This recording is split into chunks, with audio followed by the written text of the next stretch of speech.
Okay, excellent. Hello, QuadCon Peoria. I am Dr. Eric Wesselman, social psychology professor, movie fan, full-time nerd. I love having nerdy conversations with cool people who dig the same things that we all do. So I'm joined by two guests today. On my right, we have Lord Blood-Rah, famed horror host, centered in the San Francisco Bay Area, host of Lord Blood-Rah's Nerve-Wracking Theater, seen on the Nostalgia Network and his YouTube channel. Features the best, worst, and weirdest in sci-fi, horror, and cult films. Thank you, Lord Blood-Rah. Thank you very much. Thanks. And then we also have cognitive scientist, philosopher, and professor Dr. Scott Jordan. So, loves all things nerdy and has Dark Loops Productions as his YouTube channel. Oh. Did you want to talk about that real quick? Or sure. Yeah. So I'm also a cosplay enthusiast. I often cosplay Professor Edward Elric from Full Metal Alchemist.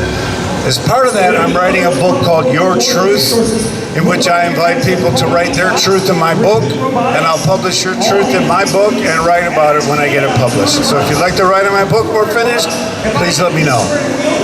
And don't worry, despite looking like the portal of truth, it will not cost you an arm or a leg. Maybe. Excellent. So, gentlemen, we've shared the stage before. We both dig sci-fi. Or we all dig sci-fi. We dig horror. I want to start with the sci-fi angle. Gentlemen, I know you're both big sci-fi fans. What attracts you to that genre? It's the only genre of literature film that addresses itself to the possibilities of technology and how that technology affects human beings. It's the only one. It's also really the only one that speculates on the future. It's also one of the few that has, in my opinion, anything relevant to say about today. You can take today's technology and just tweak it very slightly, and you're going to, you can tell stories that have massive ramifications for like society, human culture, everything. Science fiction is the only genre that touches on that. No, I'm with you on that. Ever since H.G. Wells, ever since Lovecraft, who was predominantly a science fiction writer, even though they call it cosmic horror, it's still beings from the cosmos. They're not divine. Everything you said about testing the limits of human thought, asking us what we can be. It used to be, it was about technology, and now it's more and more. I mean, it was then what it means to be a human being, and what are we actually, which you see a lot in contemporary sci-fi. What are we really, right? We used to think we were either bodies with souls or bodies with informational minds, and we see that idea being challenged quite a bit. So sci-fi does that well. And you brought up Lovecraft. Now that's interesting because Lovecraft also touches on spirituality as well. Like you say, he's a science fiction writer, but the really horrific thing in Lovecraft is that those alien or ultra-terrestrials, whatever they are considered gods by some cults, and they do horrific things in the names of those beings, and those beings don't care. Those beings do not care at all. So yeah, that's another thing that science fiction can touch on is the religious and spiritual aspect. And let's make it clear, we don't care about ants. Right? So that's the perspective switch that Lovecraft's asking you to take. What would it be like to be in a place where you get stepped on potentially all the time, and no one even knows they're stepping on you? And we can't even comprehend the nature of the being that just destroyed you. Exactly. Well, put a pin in Lovecraft because we'll come back to him when we get to the dark side of things, and I'm sure we'll have a lot to talk about. What is the sort of first memory you have of being bitten by the sci-fi bug? What intellectual property was it? Star Trek, the original series, just the world of hope that it opened up. Again, the commentary on culture, the simple statement that we're going to survive. You know, the simple statement, especially back then in the 60s, the simple statement that we will be around and exploring the stars in a sense of wonder and friendship. So yeah, it's got to be Star Trek. So I'm going to agree. I watched the original Star Trek series Sunday mornings in reruns, right? And if you remember at that time in TV, they were using a lot of Peter Maxey fluorescent, hyper-satirized colors. Star Trek used to just scare the hell out of me. The stuff going on, there was a killer turtle at some point, that scared me. The one that made me go, damn, was Forbidden Planet. The deep Freudian themes of Forbidden Planet. That was Pigeon was one of the stars, the evil scientist in that. I was like, damn, this genre does it. There's something here.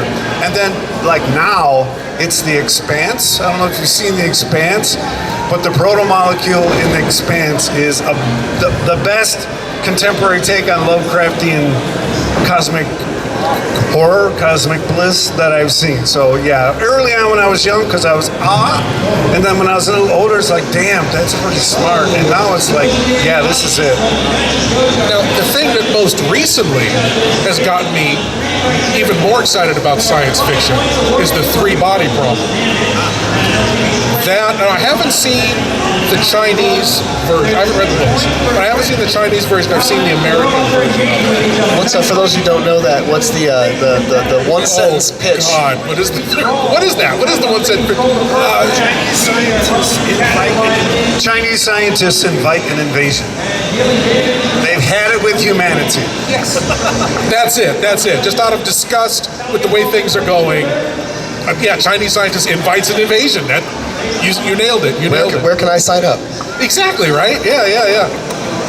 It's some of the most brilliant science fiction I've ever seen on TV. Brilliantly handled, brilliantly written. I read the first book. I haven't watched the series, but in the first book they have a scene where they're looking at string theory and they're actually unfolding a system. They're packing it into lower and lower dimensionalities, and it's just friggin' brilliant. It's absolutely brilliant. I can't recommend it. Excellent. So, if you were going to recommend to an audience who doesn't know science fiction at all, what would be the thing of like? It could be a movie or it could be an episode of the show, but it's like, here, this is your gateway. This is what you should.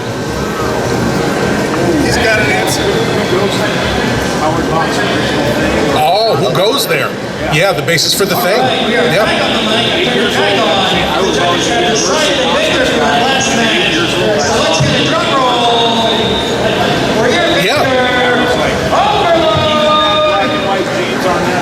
Right. Yeah, who goes there? Brilliant, and the thing, a brilliant film. Things from another world. Yeah. No problem. Yeah, that is great. Yeah. You mentioned H.G. Wells. I would say read War of the Worlds. Read the original War of the Worlds. A movie. Many movies have been made, but nothing based on the novel.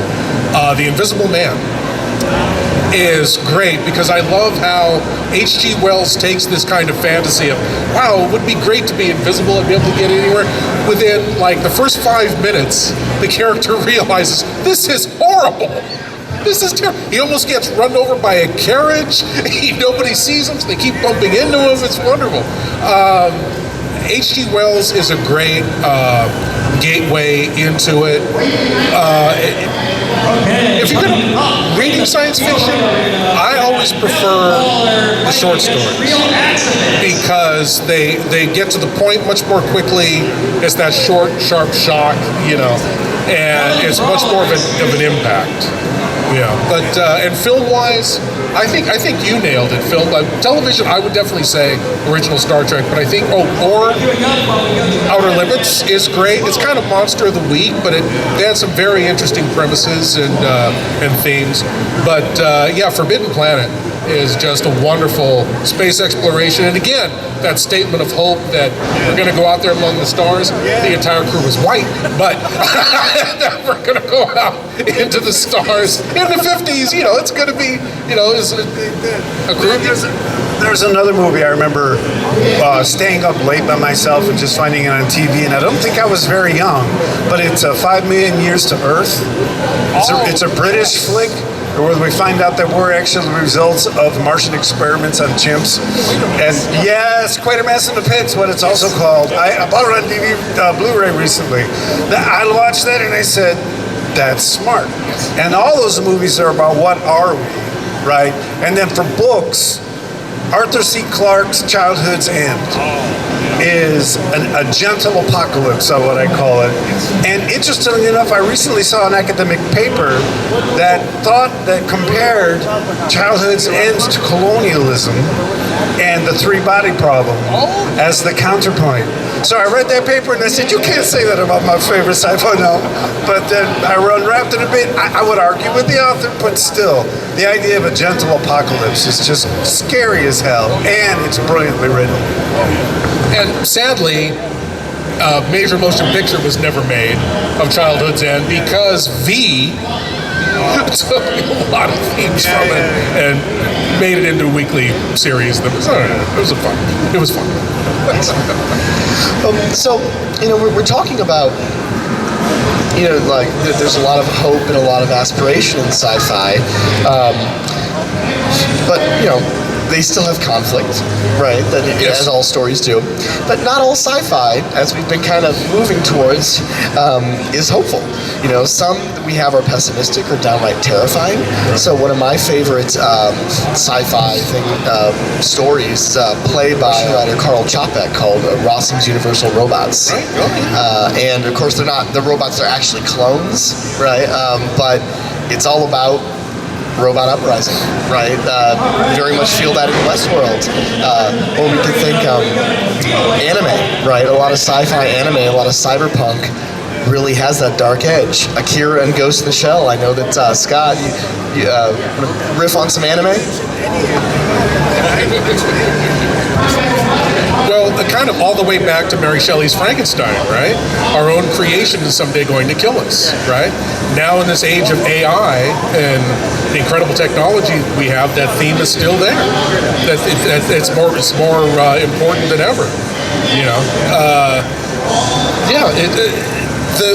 That theme of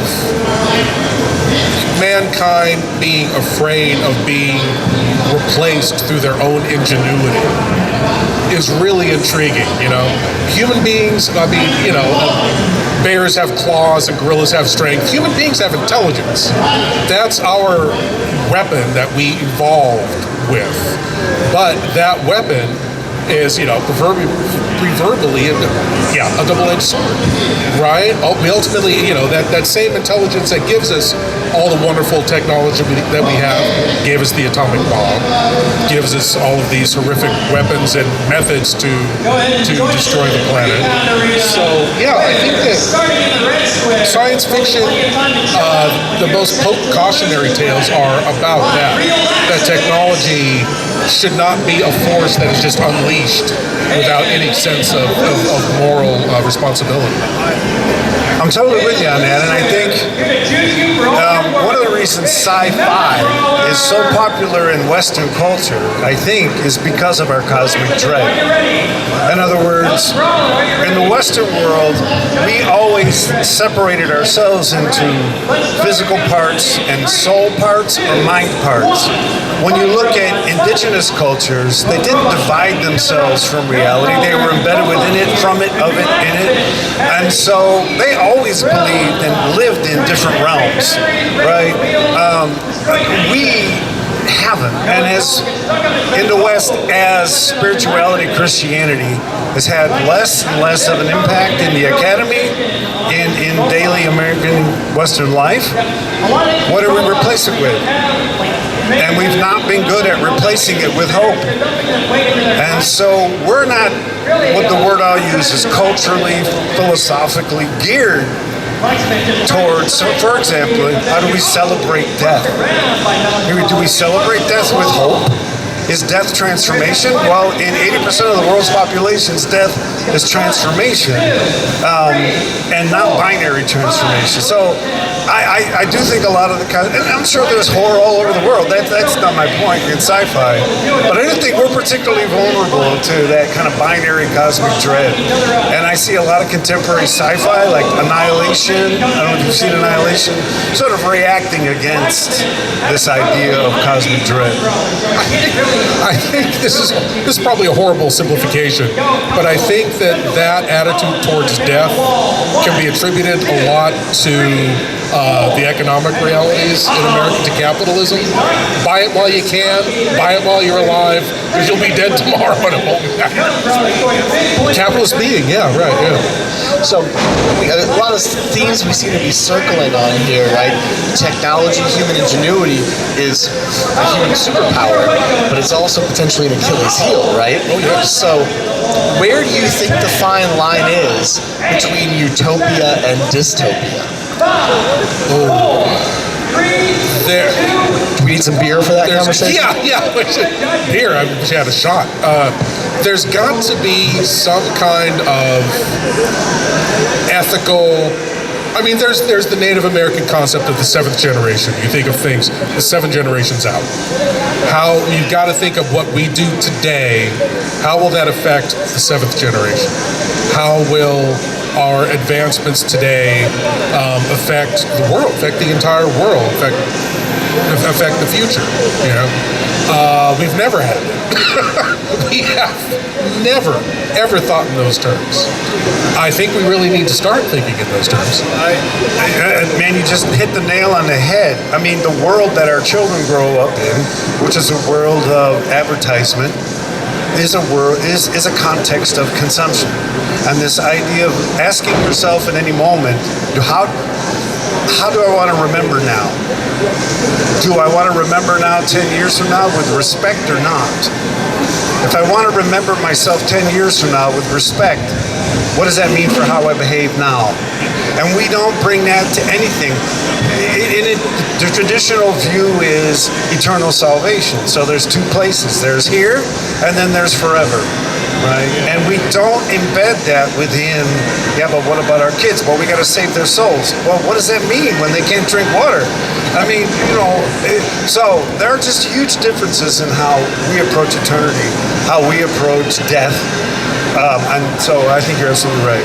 And the realization that eternity is just a continuation of now. It's just the now projected into the future. So we say on that dystopia, utopia thing, I think those are false binaries. I think that this is friggin' utopia. In other words, if we look at how people lived 400 years ago, this wasn't going on. But the same energy transformation cycle that they lived in 400 years ago, they live in now. It's just easier for me to get more work, more energy per unit work. I don't have to go hunt. I don't have to farm. And that's what you did with your body and your mind 400 years ago. So, I mean, if I say this is utopia, then I get called, well, you need to check your privilege and all that. But what I really mean to say is that this is beautifully ugly. Always has been, always will be. Stop asking for purity. Stop asking for pure goodness. Live. That's a Hayao Miyazaki thing from at the end of Princess Mononoke. Live. And so, yeah. Scott, it almost sounds like there's perhaps a philosophical framework to back up your utopia. Well, in my philosophical work as a professor, I asked the question, what would it be like to think of ourselves as energy transformation systems as opposed to bodies with minds or bodies with souls? Because we look at, for example, look at a sunflower, right? We say sunflowers are beautiful. Yeah, and they're just consuming the hell out of the sun. They're just eating the sun. They're just eating the water. They're just eating things, just like we eat chickens and wheat. And so, what comes to our thinking when we start conceptualizing ourselves? First of all, we're all of a sudden embedded in reality. It's not on the other side of it, or there's not some other thing that we're supposed to be. We're here, and it is it, and we are of it and about it. It ends up sounding a lot like Buddhism, perhaps. It's just a way for me to connect contemporary psychology and science and philosophy to how 80% of the world already thinks anyway. It's just Everything has a dual nature within itself. Everything. You can look at in my hotel room. I was watching Planet Earth, right? And it's beautiful images of tigers on the Serengeti. Absolutely beautiful. Yeah, they're absolutely majestic, gorgeous creatures. But watch one eat a gazelle. Watch one. You know, I mean, watch chimpanzees, incredible creatures to watch. Watch one eat a little mammal and tear it apart alive and eat it while it's alive. You know, it's all of its dual nature. You've got to accept it all as beautiful. Well, we solved the planet, so. Please, go ahead. I'll have you. Oh, that's a good question. But what we're starting to get to is what science fiction does well, and it challenges our concepts. What is beauty? Right? My dying sunflowers are just as beautiful as my growing sunflowers. Right? They're not beauty in the youthful way, but they're beauty in the embedded in reality way. Maybe I'm just older. You know what I'm saying? So there's. I want to be beautiful. I'm probably going to butcher the pronunciation, but we referenced anime, and cherry blossoms, for example, are a very big symbol in a lot of anime. And there's a concept called mono no ware, which basically means like the sort of fleeting beauty of things that are here and you're here for a short time, right? And then so yes, the beauty, the tragedy, it's all part of the awe, if you will. I like your use of the word awe there. I highly recommend you guys go on YouTube and look at a channel called Tale Foundry. It's not mine, but these 15-minute videos are off the hook. And there's one on cosmic bliss, where the question is, why is cosmic horror not scary? And it has to do with the idea of awe that I've been writing about recently, right? And when you enter in a state of awe, like I had an experience once in the Smoky Mountains after a hurricane went through. I was up in the fire tower at like 3 in the morning. My friends were there. We climbed down on top of the hill, and I put my arms out, and I recognized that my hands were the second thing that energy was striking. The first thing, it went from the sun to the moon, and then from the moon to me.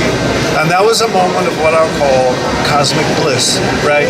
It's just awe, it's this connected moment. But to start to call it cosmic introduces all the things you guys mentioned earlier about being embedded in everything, and is it horrible or is it good?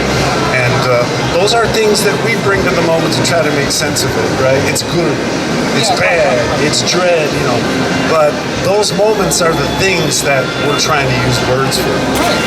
Yeah, we try to classify these things. Be present, yeah. Well, right, the cosmic is here now. Yeah. This is the cosmic, right? This is very cosmic. Right, yeah. And it's I think the human mind gears itself towards classification. Throughout our evolution, it's just like, this is good, that's bad. You eat that berry, you're gonna die. Don't ignore that sound, it's gonna kill you. That kind of thing. But, safe or not safe? Safe or not safe, yeah, right. But as we evolve philosophically, which, by the way, technology itself,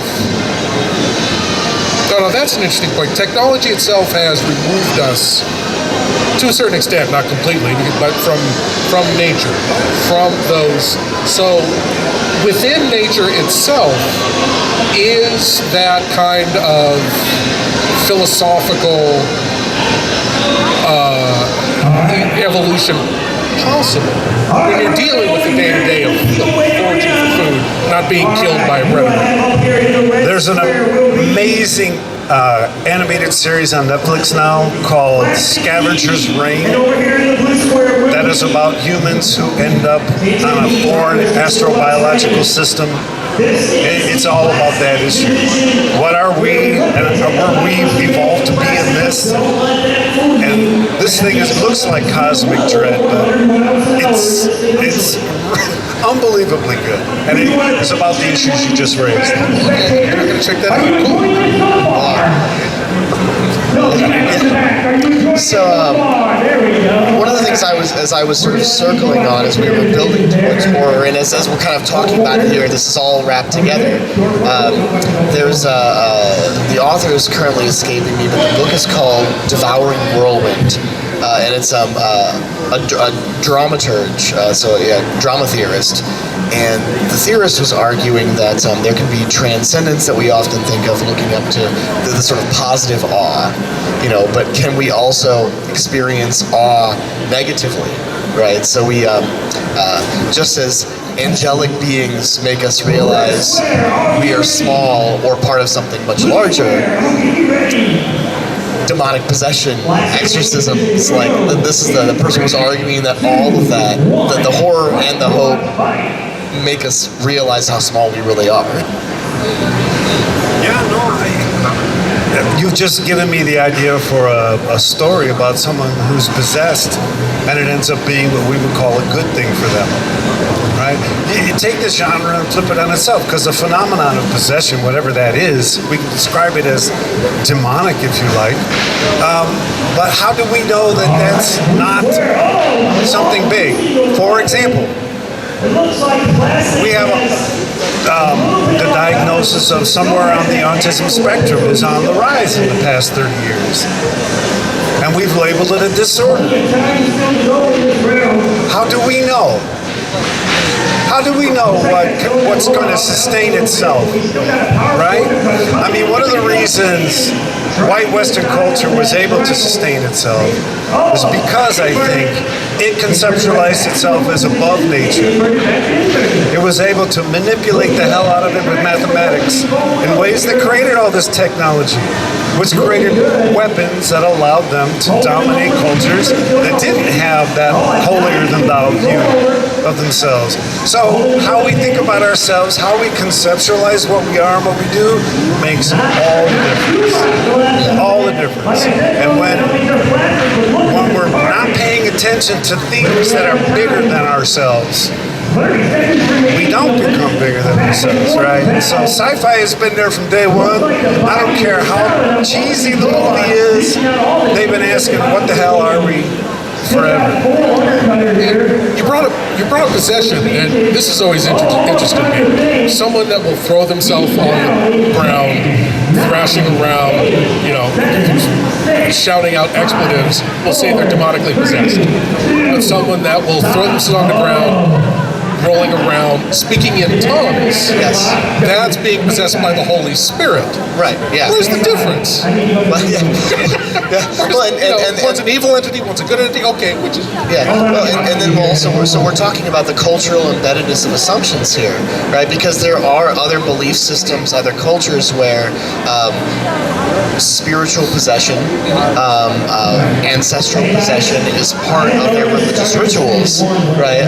And so it's and a lot of at least Western-based psychology, particularly the diagnostic side, argues, whether how well they do it is another question, but that there needs to be remembering the cultural assumption of what's culturally appropriate and what isn't.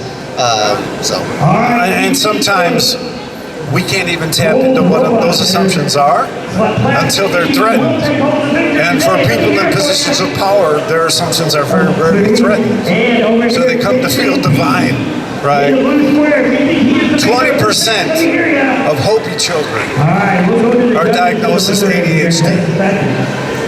Because this is something I read 10 years ago, but this is because these are cultures that cultivate the kind of phenomena you might see in someone who we would diagnose as having ADHD.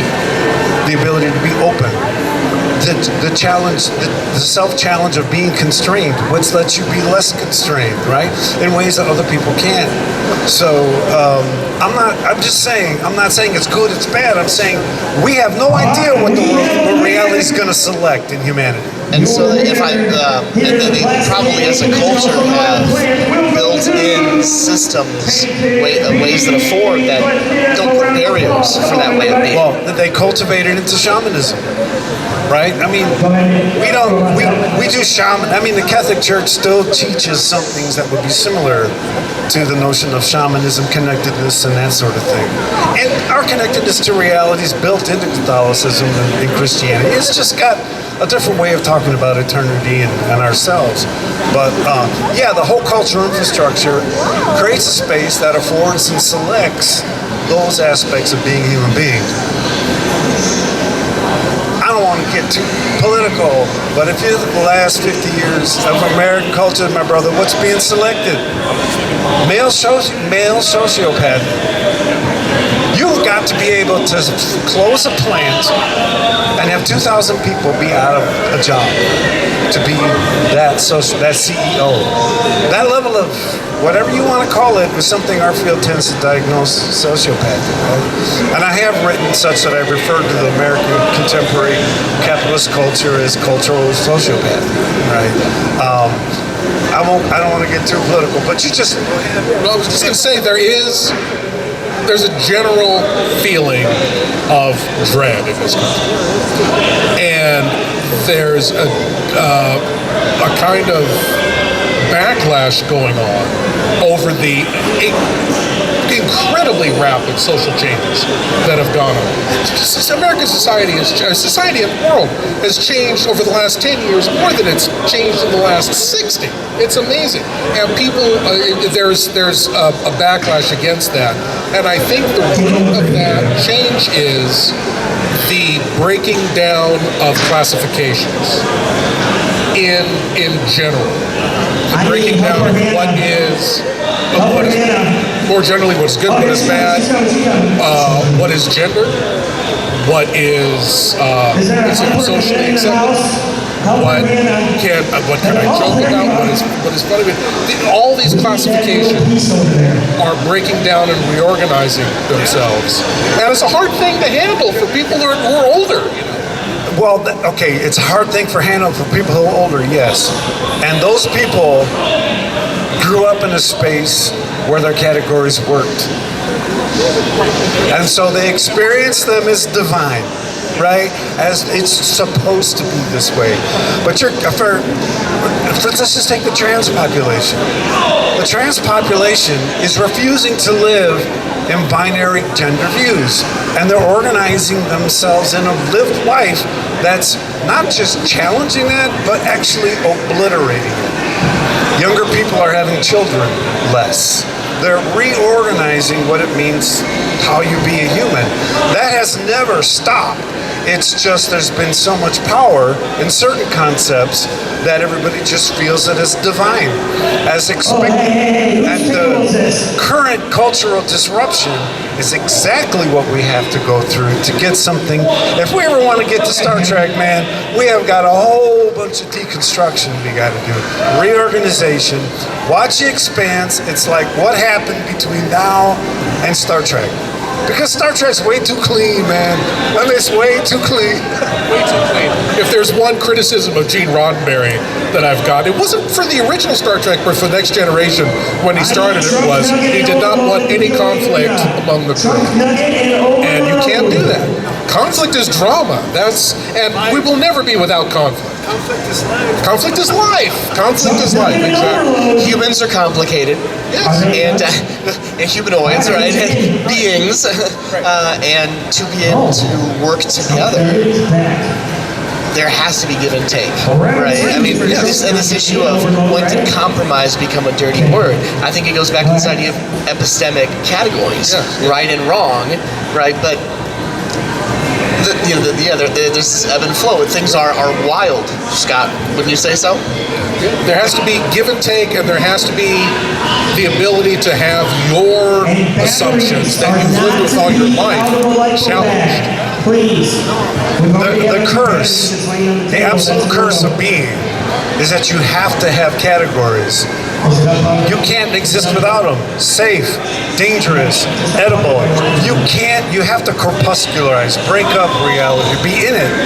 The curse of what we are is that we forget we created them. We just live in them. Just like when I walk, I don't feel my brain making me walk. Right now I'm doing all this fancy stuff. I don't know how the hell it's happening, but I've been living in this system for years. I'm not going to know.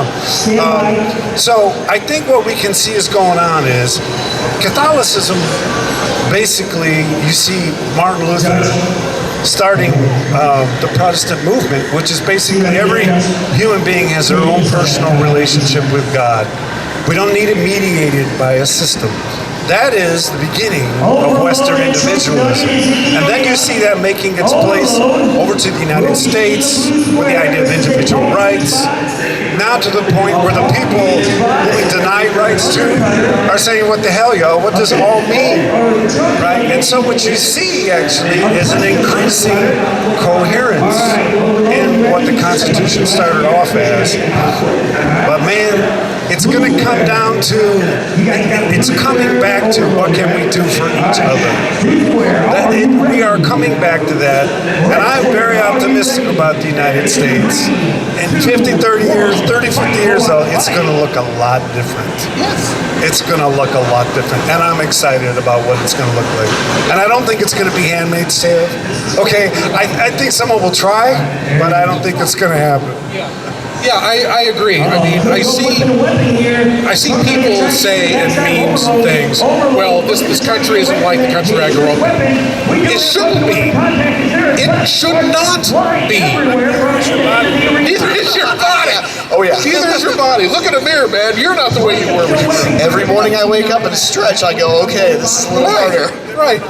The country should not be the way you grew up. It should be changing. It should be evolving. It should be progressing.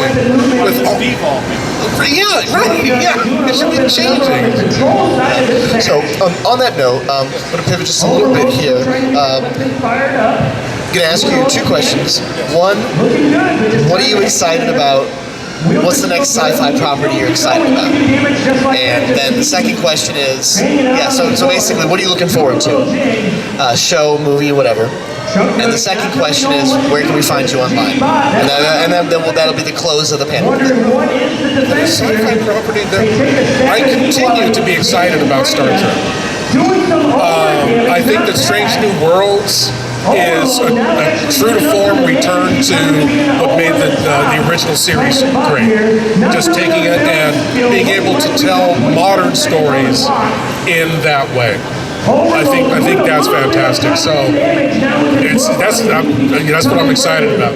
I mean, it's not necessarily philosophical in any way, although the latest Kingdom of the Planet of the Apes touched on some very interesting themes of twisting religious beliefs in order to grab power. And I'm a big fan of the Planet of the Apes films, so those I'm excited about. Where you can reach me online, LordBlood-Rah.com, to get all that information. My show, Lord Blood-Rah's Nerve-Wracking Theater, is on the Nostalgia Network, Saturday nights at 9 p.m. Eastern, 6 p.m. Pacific. On YouTube, I have a podcast, and anywhere you can get podcasts. I have a podcast called Lord Blood-Rah's Nerve-Wracking Auditorium, where I host old-time horror and science fiction radio shows. It's very fun stuff, and they're fully animated on YouTube, if you watch them on YouTube. I also have a show called Captain Paxar's Star Cadet Hour, which I host. Well, I don't host. Captain Paxar hosts old 1950s children's, generally, science fiction shows, like Space Patrol, Captain Zero, Tom Corbett Space Cadet, and all of those things. Those things can be found on YouTube. But for all that information, LordBlood-Rah.com. First of all, I need to just make sure I check my comment on dystopia and utopia being a false binary, because that does kind of discount those who are truly living in a dystopic, what they mean. So I know what people mean when they say dystopia. I just get concerned with binaries, and I know we work in them. What I'm excited about, I'm very excited that people watch Scavenger's Reign. I was just kind of blown away. Second, it's not something that's coming out, but The Expanse is the best science fiction show I've ever seen. And there are more books.